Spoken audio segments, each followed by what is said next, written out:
Hello everyone and welcome back to Lewis News, your #1 YouTube channel for all types of Spider-Man news. And in today's video, we have got a brand new look at Spider-Man Across the Spider-Verse. And in fact, this does connect a bunch of plot details from the first half of the film that we are going to break down for you guys today.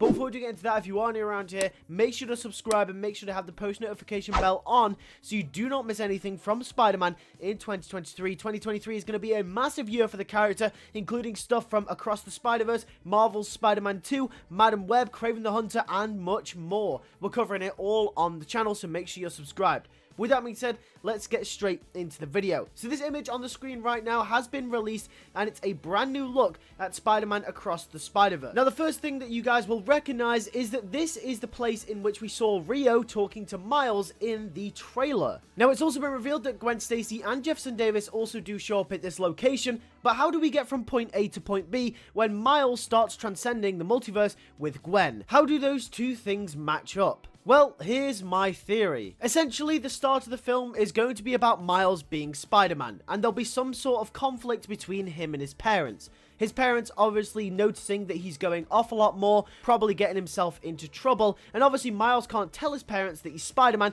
so he's going to end up lying to them. This is going to create a rift between Miles and his parents. And one of the villains that he will in fact fight in the first act of the film will be the Spot. Because if you do remember, we also got this other look at Across the Spider-Verse where we can see the Spot and Miles' first encounter in this convenience store. Now, this first interaction with Miles and the Spot will most likely trigger something within the multiverse, which will then trigger the whole plot for the entire movie. Because then after this, Gwen will then come to visit Miles, and this will be their first interaction in the movie as Gwen comes to recruit Miles as something is going down in the multiverse. We actually saw this play out in the first look that we ever got for the film, which saw Miles Morales and Gwen Stacy meeting up again for the first time since Into the Spider-Verse.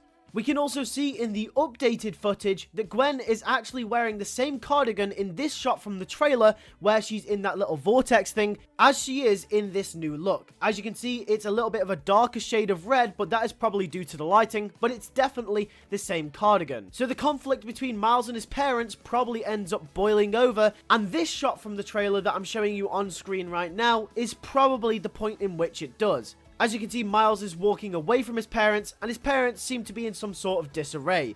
Rio and Jefferson will probably end up following him, and that's when we see it is nighttime and they're on this scaffolding building place. Rio will end up giving Miles the pep talk, and that is when that family conflict will end up being resolved. But Gwen, also visiting Miles in his universe, will end up following him here as well. And this is where we might get an awkward interaction between Gwen and Miles' parents meeting for the first time. You can see the look on Gwen's face seems to be an awkward one, so that's probably what is going on here. And after this is when Miles and Gwen will go through the multiverse and will go to the Spider HQ, where they meet all the different Spider-Men who end up chasing Miles for some other reason, which will probably be linked to what happened with the Spot earlier in the film. So that is just my theory on how all these events connect, and it's actually surprising to how much information we can kind of draw out of this one image, and how this one image really does tie a lot of things together and makes things make a lot of sense. But obviously that's just theory and speculation. It's just my theory on how things I think are going to go down in Across the Spider-Verse based on this new look that we do have. Let me know in the comment section down below, what do you think is happening here? Do you think this is their first interaction with Gwen Stacy? And do you think it will be an awkward one? Also, let me know in the comment section down below, are you excited for Spider-Man Across the Spider-Verse?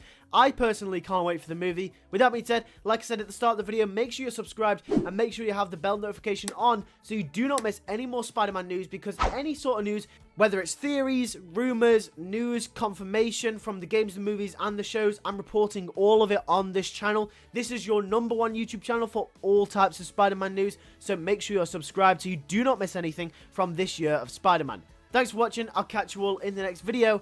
Take care and peace.